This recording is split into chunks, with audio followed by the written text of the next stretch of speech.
You know those people who just click with everyone? It's like they have a secret playbook. Well, for almost 100 years, that playbook has been Dale Carnegie's How to Win Friends and Influence People. But what makes its advice so powerful, even today? That's exactly what we're going to break down. It all kicks off with this, well, kind of shocking number from research done at the Carnegie Institute.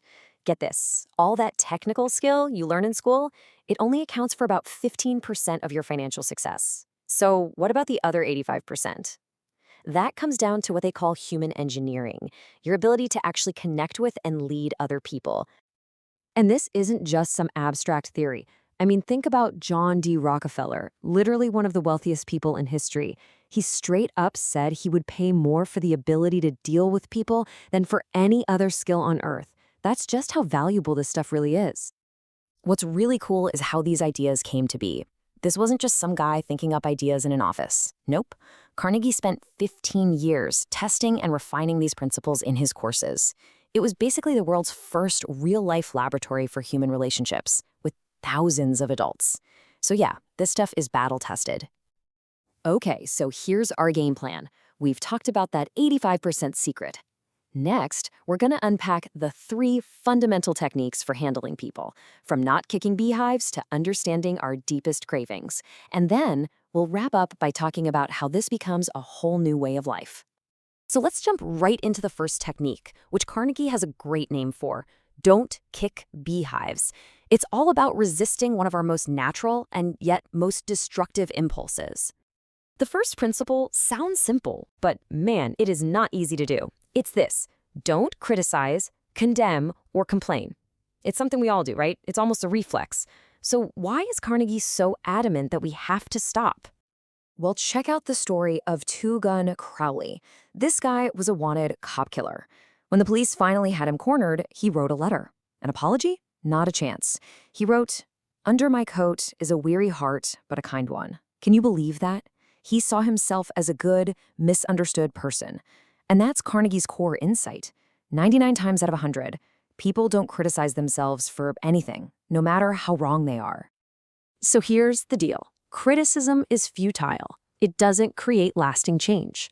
All it does is put people on the defensive. It wounds their pride, hurts their sense of importance, and creates resentment that can last for years. Bottom line, it just doesn't work. You know, even Abraham Lincoln had to learn this lesson the hard way. As a young man, he loved to publicly mock his opponents. Well, one of his insulting letters got him challenged to a duel, to the death. That brush with mortality completely changed him. He realized how pointless and dangerous criticism was. And from that day on, he almost never did it again, a trait that was crucial to his leadership. Okay, so if criticism is out, what's in? What should we be doing instead? This brings us to the big secret of dealing with people. Here it is, principle number 2, give honest and sincere appreciation. And this is so much more than just being nice. It taps into one of the deepest, most powerful drivers of human behavior. The philosopher John Dewey called it the desire to be important. He said it's one of the most fundamental needs we have as human beings, right up there with food and sleep. Think about that. And if you can be the person who satisfies that deep craving in others, they'll be loyal to you forever. Take Charles Schwab. He was one of the first executives in America to earn over $1 million a year, which was an astronomical sum back then. And his secret? He said his greatest asset was his ability to arouse enthusiasm in his people. And he did that by being, in his own words, anxious to praise, but loath to find fault. But Carnegie makes a really important point here. There's a huge difference between genuine appreciation and cheap flattery. Appreciation is sincere. It comes from the heart. Flattery is selfish, insincere, and as Carnegie says, it comes from the teeth out. People can spot fake praise a mile away, and it'll almost always backfire on you. All right, on to our third and final core technique.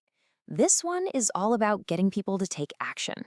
So how do you actually get someone to do something? The secret is all about how you bait the hook. And here it is, principle 3, arouse in the other person an eager want.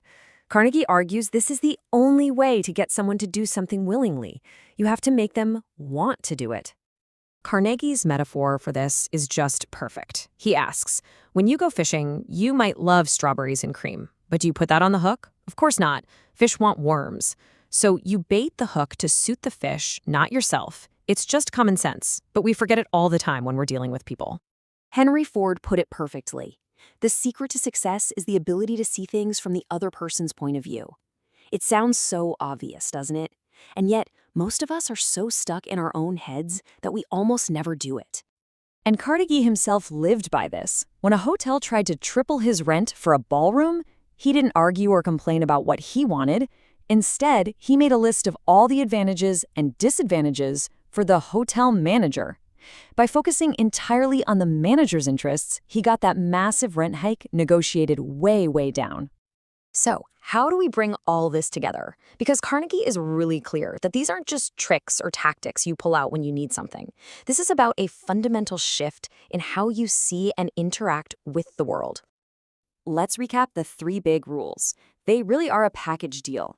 First, stop tearing people down with criticism. Second, start building them up with genuine appreciation. And third, always, always think about what they want first. But here's the most important part of all. Knowing this stuff is easy. Actually doing it is hard. As Carnegie himself said, you aren't just learning information here. You're trying to form new habits. You are attempting a whole new way of life. And that takes constant, daily practice. Because ultimately, when you master these ideas, it's not just about your career. It can fundamentally change every single relationship in your life for the better. It's a choice you get to make in every conversation, every day. It's about choosing connection over conflict. So, that leaves one final question for you. This isn't just about what you've learned. It's about what you're going to do. Of these 3 fundamental techniques, which one will you put into action first?